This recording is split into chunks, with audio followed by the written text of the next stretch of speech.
Selamat siang Bapak Ibu sekalian. Assalamualaikum warahmatullahi wabarakatuh. Salam sejahtera untuk kita Waalaikumsalam. semua. Warahmatullahi. Swastiastu Rahayu. Yang saya hormati Kang Eri Riana, Ketua Dewan Pembina dari Yayasan Rancage, dan juga Ibu Titi Surti Nastiti, dan tentunya yang saya banggakan rekan-rekan seniman, sastrawan, pekerja budaya yang hadir dalam kesempatan ini. Jadi terima kasih sekali, suatu kehormatan bisa langsung berbicara di dalam acara Anugerah Sastra Rancage tahun 2021.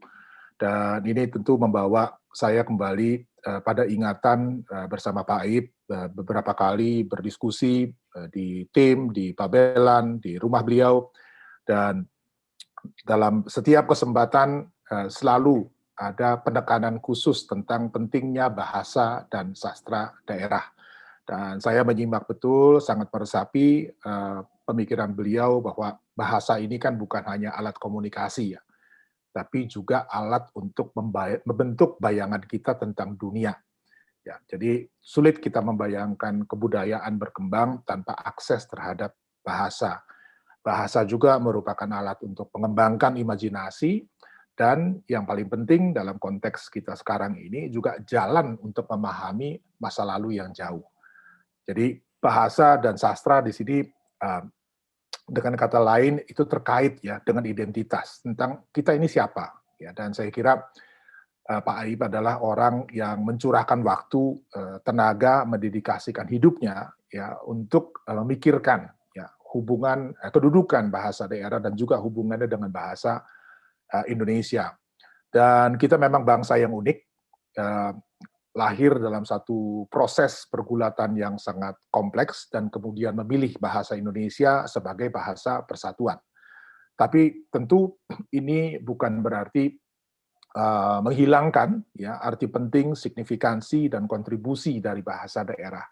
Dan saya kira kalau kita kembali kepada sejarah, sudah cukup banyak tokoh-tokoh kita yang memikirkan bagaimana sebaiknya hubungan antara bahasa daerah dan bahasa Indonesia. Dan mengutip misalnya Sultan Takdir Ali Syabana, melihat bahwa bahasa daerah itu sebetulnya juga bisa menjadi bahan baku peristilahan. Dan dalam perkembangannya ada badan pengembangan dan pembinaan bahasa di Kementerian Pendidikan dan Kebudayaan, banyak sekali mengambil peristilahan dari bahasa daerah, termasuk bahasa Sunda, untuk menjadi bagian dari bahasa Indonesia.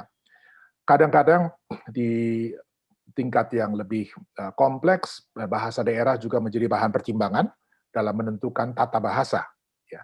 Dan tentunya juga sebagai sarana untuk pewarisan khazanah budaya sebagai bagian penting dari kebudayaan nasional kita.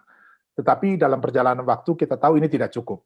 Ya, dan saya senang tadi acara dibuka oleh Pandi. Pandi sekarang sedang menginisiasi ya ada digitalisasi aksara lokal kita sehingga bisa masuk di dalam dunia 4.0 sekarang ini. Nah, inilah bagian yang saya kira juga penting ya, dan memang kalau dilihat di dalam keadaan masyarakat kita sekarang yang sangat pesat perkembangannya, bahasa Indonesia juga pelan-pelan mulai bersaing dengan bahasa Inggris dalam percakapan sehari-hari di berbagai kalangan, maka memang kita memerlukan solusi yang lebih permanen ya untuk menempatkan secara tepat ya bahasa daerah di dalam konteks kita, kehidupan kita. Dan jalan itu adalah dengan menghidupkan kembali konteks penggunaan bahasa daerah itu ya, dan membuat bahasa daerah ini kembali benar-benar menjadi miliknya masyarakat, digunakan untuk berbagai keperluan. Dan di sini saya kira peran strategis yang dimainkan oleh Anugerah Sastra Rancage yang sudah berlangsung sangat lama, dan saya kira konsistensi ini tentu berkontribusi sehingga kita yang hidup di masa sekarang bisa tetap mengapresiasi keragaman budaya yang kita miliki ini. Dan saya kira anugerah ini adalah ya sesuatu yang sangat istimewa bagi kami di kementerian karena diinisiasi oleh masyarakat dan usianya panjang. Dan betul tadi dalam pembukaan disebutkan bahwa tidak mudah mempertahankan satu anugerah yang tetap memiliki pesona yang sama ketika itu baru dimulai gitu ya. Jadi tetap hidup dan tentu kami di Kementerian Pendidikan dan Kebudayaan, khususnya Direktorat Jenderal Kebudayaan dan juga Badan Pengembangan Pembinaan Bahasa, siap untuk terus mendukung bersama-sama dengan Yayasan Rancage memastikan kelestarian bahasa daerah kita. Itu yang bisa saya sampaikan dan terima kasih sekali lagi atas undangannya. Wassalamualaikum warahmatullahi wabarakatuh.